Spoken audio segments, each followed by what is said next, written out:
미국이 이라크 1차 전쟁을 마치고 축하에 미국의 전역이 다 쌓여 있었죠. 이라크 1차 전쟁을 우리는 걸프전이라 그렇게 얘기하는데 이 전쟁을 승리로 이끌었던 총사령관 노만 슈와츠코프라고 하는 사람을 ABC 방송이 초대해서 인터뷰를 했습니다.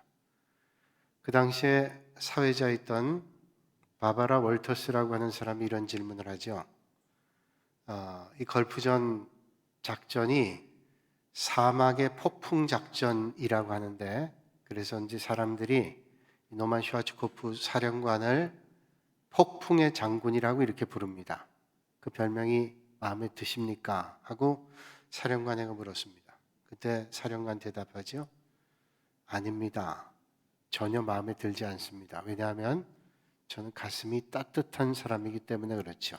폭풍 거칠게 느껴지는데 저는 전혀 거친 사람이 아니라 마음이 아주 따뜻한 사람입니다. 그 좌중에 있는 사람들이 다 웃었어요. 참 조크가 대단하다 그런 생각했겠죠. 바바라 월터스가 두 번째 질문했습니다. 그러면 지금 미국에게 있어서 가장 큰 적은 어떤 적이라고 생각합니까? 그때 총사령관 대답하죠. 저에게 있어서, 미국에 있어서 가장 큰 적은 이라크와 같은 외부에 있는 적이 아닙니다. 제가 생각하기에는 우리에게 있어서 가장 큰 적은 지금 이 땅에 살고 있는 미국 시민들, 특별히 남자들의 가슴에 눈물이 사라졌다는 거예요. 그게 가장 큰 적입니다. 눈물이 사라졌다. 참 의미 있는 말이라고 생각해요. 가슴에 눈물이 사라졌다. 남자의 가슴만이겠어요? 여자의 가슴에도, 어머니의 가슴에도 점점 눈물이 사라지고 있습니다. 요즘 뉴스를 보면 정말 비정한 어머니들이 많죠. 눈물이 사라지고 있다. 그런데 정말로 큰 문제는 예수 그리스도를 주라고 고백하는 믿음의 성도들의 가슴에도 눈물이 사라지고 있다는 거예요. 예수님께서 복음 전하실 때 사람들을 비유해서 이렇게 말하죠. 이 세대를 무엇으로 비유할까? 비유하건대 아이들이 장터에 앉아서 제 동무들을 불러 이르되 우리가 너희를 향하여 피리를 불어도 너희가 춤추지 않고 우리가 슬피 울어도 너희가 가슴을 치지 아니하였다. 이 세대를 비유하는 거예요. 피리 불어도 반응하지 않습니다. 춤추지 않아요. 우리가 아무리 통곡하고 울어도 가슴 치는 사람이 없습니다. 그야말로 눈물이 메마른 시대를 우리가 살아가고 있다라고 하는 거죠. 그렇다면 눈물이라고 하는 게 뭘까요? 눈물을 실험실에서 분석을 해보니까 눈물은 90%가 물입니다. 그리고 7%는 염분이고 2%는 단백질이고 1%는 점액질이에요. 그러니까 눈물은 짠물이다. 그렇게 말할 수 있어요. 성분을 따지면 대단한 것이 아닙니다. 그런데 눈물에는 신비한 능력이 있습니다. 인도의 한 젊은이가 갑자기 눈이 보이지 않고 침침하고 아프기 시작해서 병원에 갔습니다. 병원에서 의사가 한참 검사를 하더니 진단하기를 큰일 났습니다. 지금 눈에 독성 바이러스가 들어갔는데 눈알을 제거하지 않으면 생명까지도 이룰 수 있습니다. 눈 속에 침투한 바이러스가 뇌까지 들어가면 죽습니다. 그런데 당장 입원해서 내일 수술을 받아야 됩니다. 그래서 모든 수술 일정을 다 조정하고 가장 아침 일찍에 그 사람 수술하기로 했어요. 갑자기 청천벽력이죠. 안 그러면 죽는다 그러니까 수술해요. 수술해도 나아지는 게 아니라 눈을 잃게 됩니다. 시각장애를 가지게 되죠.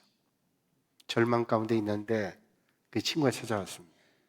이 친구는 믿음이 있는 친구예요. 친구에게 말하죠. 네가 예전에 믿음 생활 잘하더니 어느덧 세상에 나간 믿음을 잃어버렸는데 지금 절박한 순간에 우리가 누구를 의지하겠니? 하나님을 의지해야지. 우리가 지난날 돌아보면서 함께 기도하자. 나도 기도할 테니까. 그 병실이 기도실이 됐습니다. 지난날을 돌아보니 얼마나 내가 완악했던지, 얼마나 하나님 앞에 부족한 죄인이었는지가 떠올라서 그 모습을 떠올려 보면서 통곡하고 또 통곡했습니다. 얼마나 통곡했는지 온종일 통곡했어요. 눈이 퉁퉁 부었습니다. 한없는 눈물을 쏟아냈습니다. 그리고 다음날 아침 일찍 수술대에 올라갔습니다. 의사 마지막 검사 진찰하다 깜짝 놀라죠. 지난날 무슨 일이 있었냐고. 하나님 앞에 기도했다. 퉁퉁 부은 눈이 얘기하고 있죠. 의사가 정밀하게 검사해 봐야 되겠다라고 해서 수술대에서 내려와서 정밀 검사를 했습니다. 의사가 얘기하죠. 정말 이상합니다. 어제까지만 해도 독성 바이러스가 눈에 침투해서 눈을 제거하지 않고는 생명을 유지하기 어려운 상황이었는데 깨끗해졌습니다. 어떻게 된? 그는 생각하죠. 하나님께서 눈병을 치료하셨다 생각하죠. 아주 여러 해 전에 가이드 포스트라고 하는 책에 나왔던 한 인도의 젊은이의 간증입니다. 쏟아낸 눈물에 하나님께서 은혜를 베풀어 주셨죠. 요즘에 많은 사람들이 안구 건조증이라는 것을 앓고 있습니다. 안구 건조증이라고 하는 것은 눈이 뻑뻑하죠. 눈물이 없어서 눈이 뻑뻑합니다. 그 눈에는 누선이라는 게 있는데 누선에서 눈물이 나와서 이물질이 들어가면 눈을 깨끗하게 청소해주는 누선에서 눈물, 샘이 쏟아지는 겁니다. 그런데 그게 많이 망가졌어요. 그래서 사실은 많은 사람들이 그것 때문에 고통당하는데 아는 사람도 있고 모르는 사람이 있어요. 아주 심한 사람들은 병원에 가서 인공 눈물을 처방받아서 눈에 넣습니다. 통증이 덜하죠. 눈물을 내는 거예요. 그러면 이물질이 제거되고 그럼 눈이 깨끗해집니다. 요즘에 그런 병이 많습니다. 옛날에도 어른들이 그런 말 하죠. 눈에 뭐가 들어가면 만지지 마. 만지지 말고 울어라. 눈에 뭐가 들어갔으면 만지지 않고 눈물을 흘리라는 거예요. 그래서 정말로 어른들이 얘기한 대로 만지지 않고 눈물을 흘리면 눈물을 한참 흘리고 나면 눈이 깨끗해질 때가 있어요. 어떤 때 더 어릴 때 그것도 할 줄 모르면 어머니가 했던 기억이 나요. 어머니가 저를 안고 눈에 혓바닥을 갖다 댑니다. 싹 한 번 흩어주면 깨끗해져요. 그리고 아팠던 눈이 깨끗해집니다. 그런데 문제는 요즘에 영적 안구증, 건조증이 많다. 영적 안구 건조. 눈물이 없습니다. 하나님 앞에 부르짖는 통곡의 눈물이 점점 메마르고 있다는 거예요.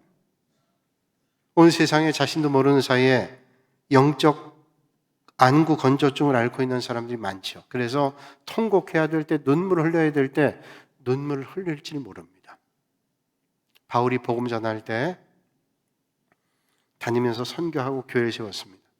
그때마다 얼마나 많은 눈물을 쏟아냈는지 몰라요. 사도행전 20장 31절을 보면 바울이 이런 고백을 합니다. 그러므로 너희가 일깨워 내가 3년이나 밤낮 쉬지 않고 눈물로 각 사람을 훈계하였던 것을 기억하라. 바울이 복음 전하면서 눈물 흘려서 가르쳤습니다. 왜 그럴까요? 그 영혼들이 안타까워서 눈물 흘리면서 그 말씀을 들으라고 훈계하며 가르쳤습니다. 바울이 에베소 교회에서 목회할 때 3년간 기도하며 울고 복음 전했습니다. 그 눈물을 통해서 하나님의 역사가 일어났죠.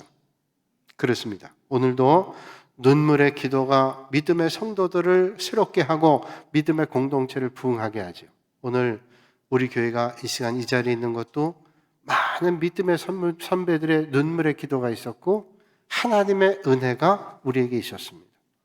정말로 중요한 것은 눈물은 하나님의 마음을 움직인다는 거예요. 여러분 우리가 눈물 흘려 마음이 후련하고 내 아픔이 제거됐다. 그것도 중요한 일이지만 정말로 중요한 것은 우리가 하나님 앞에 눈물의 기도를 올려드릴 때 하나님께서 마음을 움직이신다는 거예요. 요엘서 2장 말씀 보면 하나님의 백성들이 하나님 앞에 큰 죄를 범했습니다. 요엘이 백성들을 하나님의 성전에 불러놓고 하나님 앞에 기도하죠. 여호와를 섬기는 제사장들은 요엘서 2장 17절 말씀에 낭실과 제단 사이에서 울며 이르기를 여호와여 주의 백성을 불쌍히 여기소서. 하나님 앞에 기도하는 거예요. 하나님 우리를 불쌍히 여겨주십시오. 주님께서 이런 응답을 주십니다. 그때 여호와께서 자기의 땅을 극진히 사랑하셔 그의 백성을 불쌍히 여기실 것이라. 하나님께서는 우리를 사랑하셔서 불쌍히 여기신답니다. 하나님께서 그 눈물을 보시고 마음을 움직이셨어요. 그리고 응답해 주셨습니다. 그렇습니다. 오늘도 여러분들의 간절한 기도를 주님께서 받으시고 마음을 움직이셔서 하나님의 역사가 여러분들 가운데 넘치시게 될 것입니다. 그러므로 사랑하는 여러분, 사람들에게 울기보다 하나님 앞에 눈물 흘려 부르짖을 수 있는, 눈물 흘릴 수 있는, 통곡하실 수 있는 여러분들이 되시기를 주님의 이름으로 축복합니다. 오늘 우리에게 문제는 뭘까요? 하나님 앞에서도 눈물이 말랐어요. 사람에게뿐만 아니라 하나님 앞에서 눈물이 말랐습니다. 오늘 본문 말씀 보면 정말로 많은 눈물을 흘렸던, 하나님 맡기신 사명 감당하면서 눈물 흘렸던 선지자를 만나게 되죠. 에레미야라는 선지자. 예레미야가 하나님 앞에 부름받을 때 아마 나이가 한 20세 정도쯤 되었을 겁니다. 당시 요시야 왕이 종교개혁을 했습니다. 힘있게 종교개혁을 하다가 그만 애국가의 전투에서 무기또에서 전사하게 됩니다. 이제 그 계속된 종교개혁이 더 이상 진행되기가 어렵습니다. 하나님께서 그의 마음에 불붙어 뜨거움을 주셔서 하나님의 말씀을 외쳐야 될 사명을 가지게 되죠. 그런데 아무도 하나님의 말씀에 귀를 기울이지 않습니다.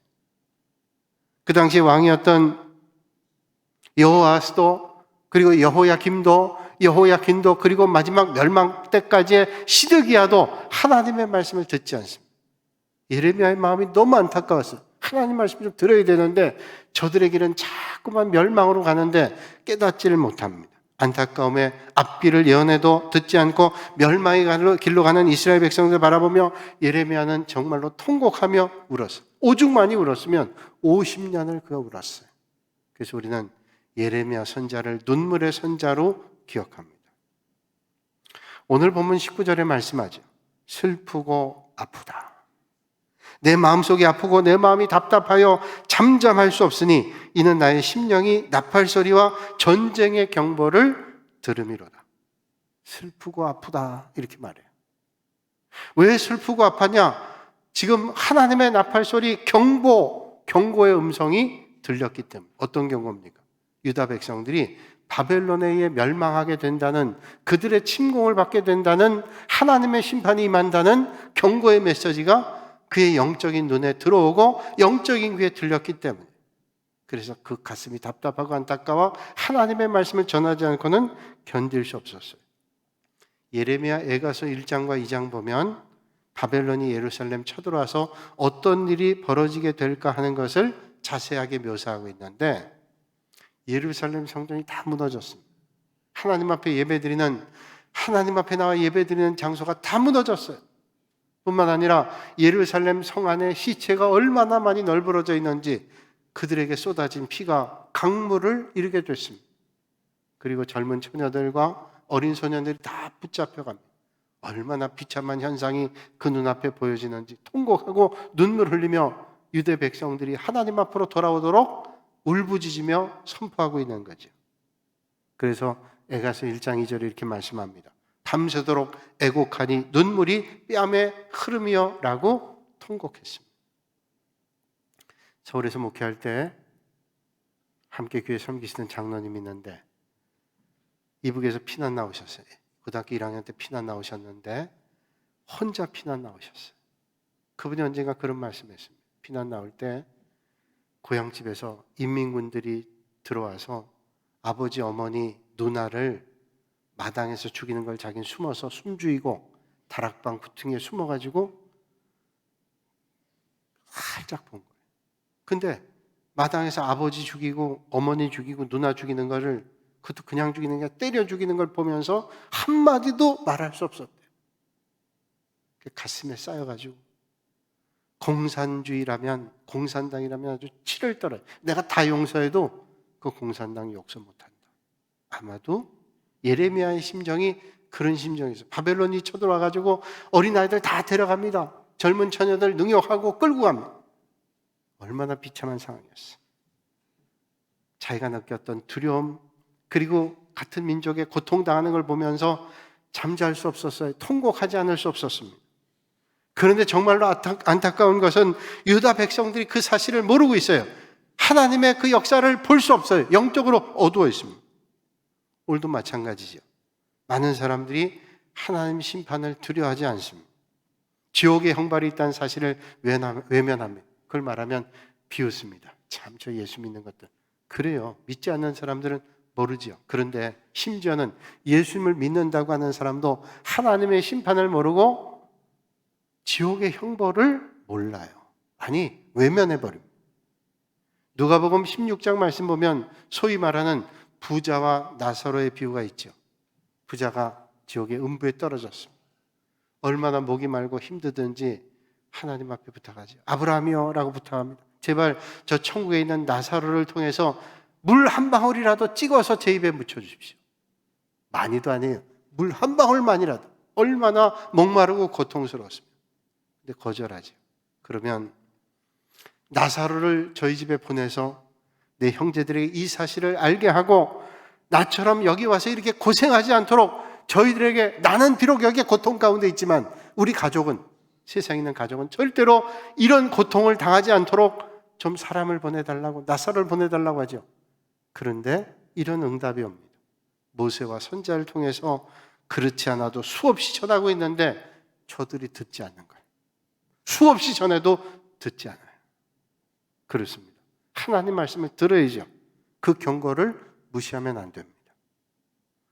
오늘 에레미야의 심정으로 여러분에게 말씀합니다. 사랑하는 여러분, 하나님의 심판이 있습니다.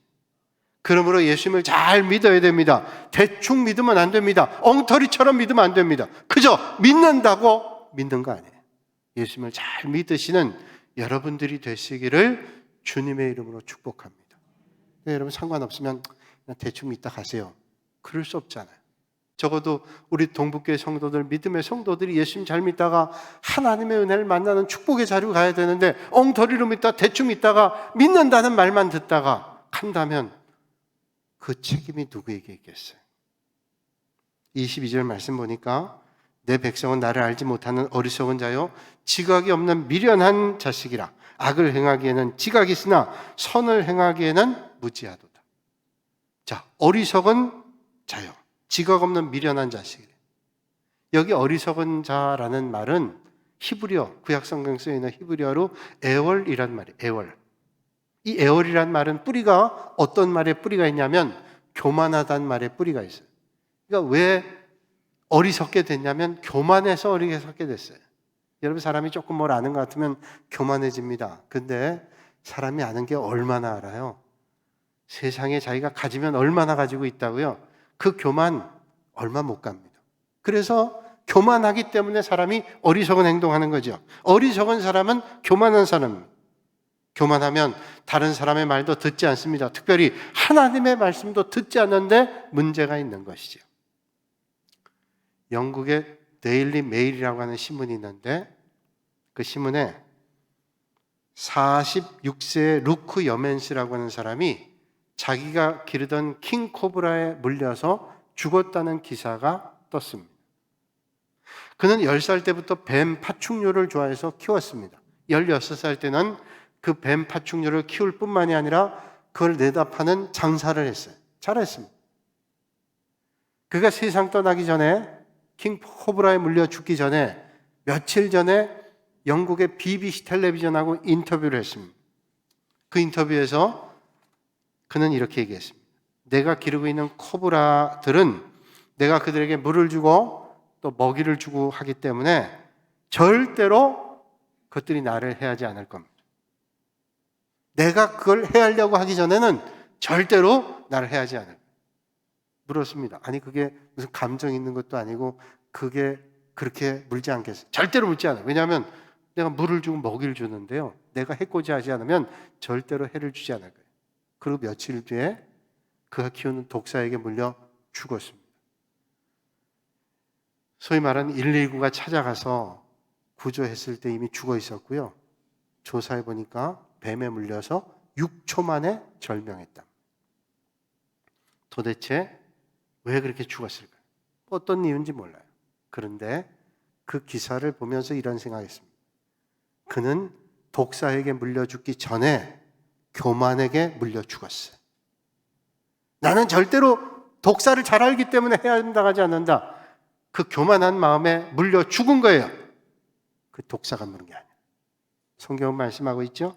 교만은 패망의 선봉이요 거만한 마음은 넘어짐의 앞잡이니라. 그렇습니다. 어리석은 사람들은 듣지 않아요. 하나님 말씀도 듣지 않고요. 지금 가는 길이 잘 가는 길이라고 생각합니다. 자기는 지금 잘하고 있다고 생각합니다. 그렇기 때문에 다른 사람의 좋은 충고 받지도 않고 무엇보다 하나님이 주시는 음성도 듣질 않습니다. 교만하니까 듣질 않아요. 미국의 워싱턴 DC에 국회의사당이 있죠. 거기 국회의사당에 통로가 여러 개 있는데 특별히 펜실베니아 쪽으로 가는 계단이 있습니다. 그는 아주 유명한 설계자가 건축을 한 거예요. 설계해서 만든 건데 그 당시 유명했던 옴스테드라고 하는 설계자가 만들었습니다. 아주 멋있게 만들었어요.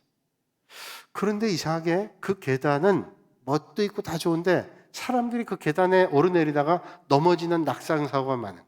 도대체 왜 그러냐? 뭐 때문에 넘어지느냐? 유명한 설계가 아주 유능한 사람이 만든 건데 한 번은 거기서 내려오다가 또 넘어진 사람이 있어요. 그 사람이 옴스테드를 향해 말합니다. 이 계단이 잘못됐습니다. 여기 얼마나 많이 넘어져요. 나도 여기 넘어졌는데 이 계단에 문제가 있습니다. 옴스테드가 듣고 싶지 않죠. 옴스테드가 그 부상당한 사람에게 이런 얘기를 했습니다. 저는 이 층계를 계단을 설계하고 만드는데 얼마나 많은 시간을 기울였는지 몰라요.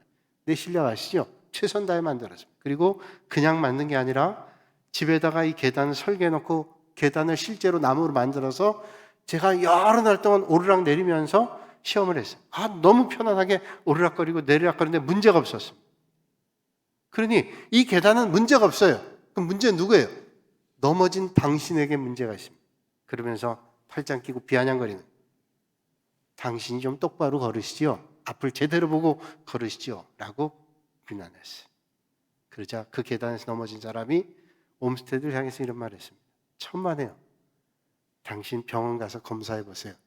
당신의 오른 다리가 왼쪽 다리보다 깁니다. 깜짝 놀랐어요. 그 사람은 자기 오른쪽 다리가 왼쪽보다 훨씬 길었어요. 여러분도 오른쪽 다리가 더 긴 사람들이 많아요. 저도 오른쪽 다리가 1cm가 더 길어요. 그게 본인도 잘 느끼지 못하지만 옷을 똑같이 줄여가지고 오면 항상 오른쪽 바지가 짧아요. 그래서 저는 꼭 얘기합니다. 오른쪽 다리를 1cm 느껴지는. 그런데 이 옴스테드라는 사람은 훨씬 그 차이가 큰 거예요. 그러니까 자기 발에는 편하게 오르락 내릴 수 있었지만 다른 사람은 오르락 내릴 수 없는. 인간의 판단과 능력에는 한계가 있습니다. 그런데도 교만하면 듣질 않아요. 그런데 정말로 큰 문제는 뭐예요? 하나님의 말씀을 듣지 않는다고 하는데 문제가 있죠. 영적으로 그러면 무지하게 되고 하나님의 뜻을 벗어나는 잘못된 길을 가는 거죠. 유다 백성들은 잘못된 길 걸어가면서 잘한다고 했어요. 우리가 제사도 드리죠. 하나님 앞에 바칠 것 다 드리죠. 율법에 지시한 것 다 하죠. 우리가 잘못한 게 어디 있어요? 교만했습니다. 하나님의 뜻도 모르고 그것으로 만족했어요. 그러면서 하나님의 사람 예레미야 선지자가 전하는 말을 듣지 않았습니다. 귀담아 듣지 않았어요. 그렇게 예레미야가 통곡하며 울면서 가르쳐도 듣질 않았어요. 미국의 위대한 대통령이라 그러면 두말할 것 없이 우리는 에이브람 링컨 대통령 말합니다. 미국 사람도 그렇게 얘기합니다. 에이브람 링컨 대통령이 위대하고 훌륭한 거 여러 가지 이유였죠. 근데 에이브람 링컨 대통령의 위대한 점 가운데 하나는 배울 줄 아는 거예요.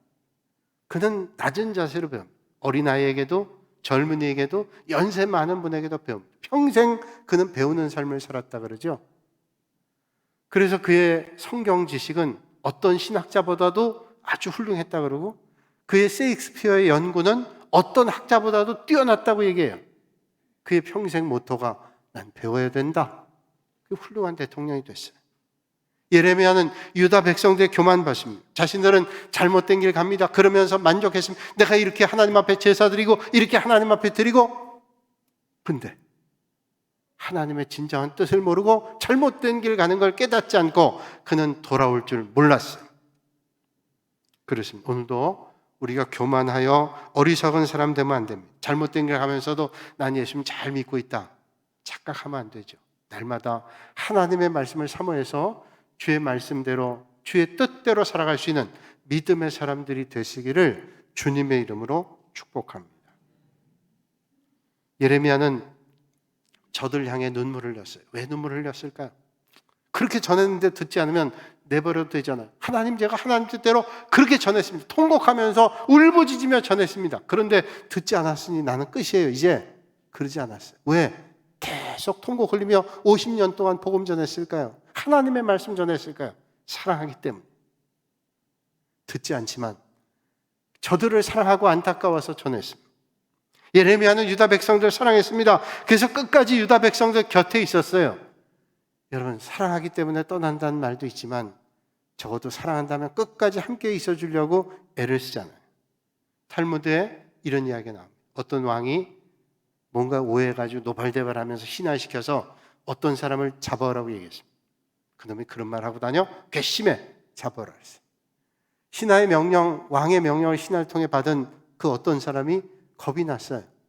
자기 친한 친구를 불러서 같이 가자고 얘기합니다. 나에 대해 변명을 해줘. 난 절대로 그런 말을 하고 다닌 적도 없고 그런 사람이 아닌 거 네가 알잖아 라고 얘기했더니 친구가 내가 무슨 힘이 있겠어? 라고 거절했습니다. 또 다른 친구에게 얘기했습니다. 그래, 네가 그런 억울한 일 당해? 넌 그럴 리가 없는데 내가 너하고 함께 가줄게. 그러나 왕궁 앞에까지만 같이 갈 거야.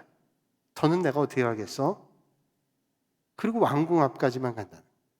낙심이 됐어요.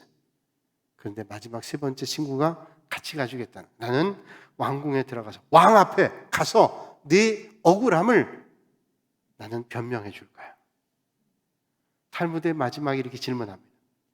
누가 진정한 친구이고 누가 진정으로 그 친구를 사랑하는 친구냐? 우린 대답을 듣지 않아도 알아요. 누가 진정한 친구인지, 어떤 게 진정한 사랑인지. 진정한 사랑은 끝까지 같이 가주는 거죠. 그래서 같이 해주는 거예요. 같이 눈물 흘려주고 아파하는 것이죠. 아주 여러 해 전에 제가 서천의 지방도로를 밤에 운전하고 가다가 T차길이에요. T차길인데 한쪽은 좌회전, 한쪽 우회전 하는 길인데 좌회전하는 길인데 좌회전해서 싹 들어가는 순간에 밤이라 라이트를 켜고 갔죠. 근데 고양이가 여러 마리 있는 거예요. 그래서 놀라가지고 가만 서서 봤더니 고양이가 한 서너 마리가 죽어 있습니다. 아마도 그 전에 지나간 차가 밟고 지나간 것 같아요. 그런데 그보다 많은 고양이들이 거기에 몰려 있어요. 그래서 제가 크락션 누르고 좀 비키라. 그래도 가질 않습니다. 그래서 제가 그 길 말고 돌아서 갔는데 돌아오면서 늘 마음이 불편했어요. 지금도 이 말씀 준비하면서 떠올랐어요. 아유, 그때 좀 치워주고 올 걸. 치울 수도 없어요. 다 거기 둘러서 있기 때문에. 왜 그럴까? 물어보진 않았는데 가족일 거예요. 아마 사랑하는 친구일 거예요. 그러니까 동물이지만 죽어도 거기 있어요. 여러분, 교회를 사랑하시나요? 교회 하는 거죠. 함께 하는 거예요. 믿음의 길을 함께 하는 거죠. 어려울 때 곁에 있는 게 어려운 일입니다. 그러나 눈물이 때로는 필요한 일일 때도 있어요. 그러나 눈물 흘리며 같이 있는 것, 그 진정으로 사랑하는 거죠. 예레미야는 유다 백성을 사랑했기 때문에 그 고통의 순간에도 그는 탄식하고 눈물 흘리며 함께 했습니다. 하나님께서 그런 궁혈과 그런 슬픔과 눈물의 통곡을 하나님께서 들어주시고 오늘도 이 아침에 응답해 주실 줄로 믿습니다. 제가 여러 번 얘기하지만 참 이건 너무 감동이 되는 말이에요. 우리가 잘 알고 있는 대로 아우구스티누스라 그러죠. 그는 우리가 기억하기를 아우구스티누스는 중세의 아주 유명한 신학자입니다. 중세의 대표적인 신학자라면 어거스틴이에요. 근데 그는 한때 방탕의 길을 갔었죠. 어머니가 그를 한나처럼 그렇게 기도하며 자식을 키웠는데 그 자식이 자라면서 어머니 말을 듣지 않고 어긋난 길로 갔어요. 그러니 그 자식을 보면서 얼마나 안타까웠겠어요. 날마다 눈물 뿌려 기도했겠죠. 그가 밀라노의 한 교회에 가서 이제 신앙생활에 정착하고 있으면서 그 아들을 위해서 날마다 눈물로 기도했습니다. 얼마나 통곡하며 날마다 기도했는지 그 교회 목회자였던 암브로시우스가 그에게 가서 이런 말을 했다 그러죠. 모니카요, 당신의 기도는 반드시 응답될 것입니다.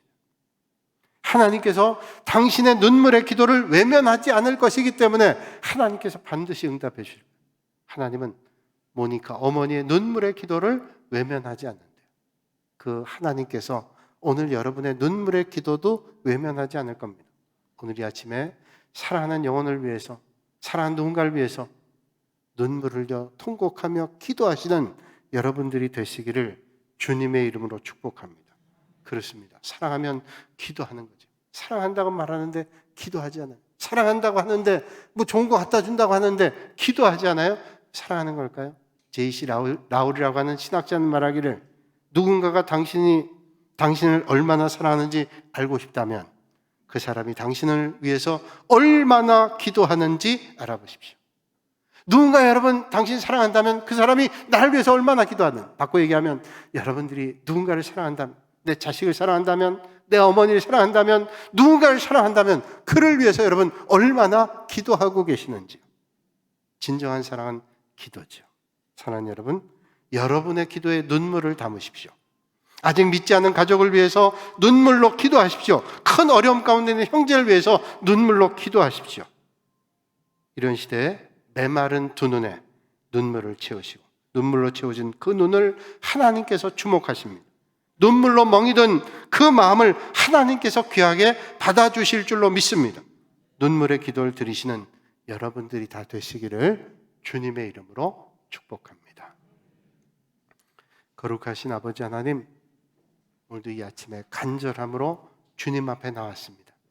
답답한 심정으로 나온 분도 있고 안타까운 마음으로 나온 분도 있고 해결해야 될 문제를 가지고 나온 분도 있습니다.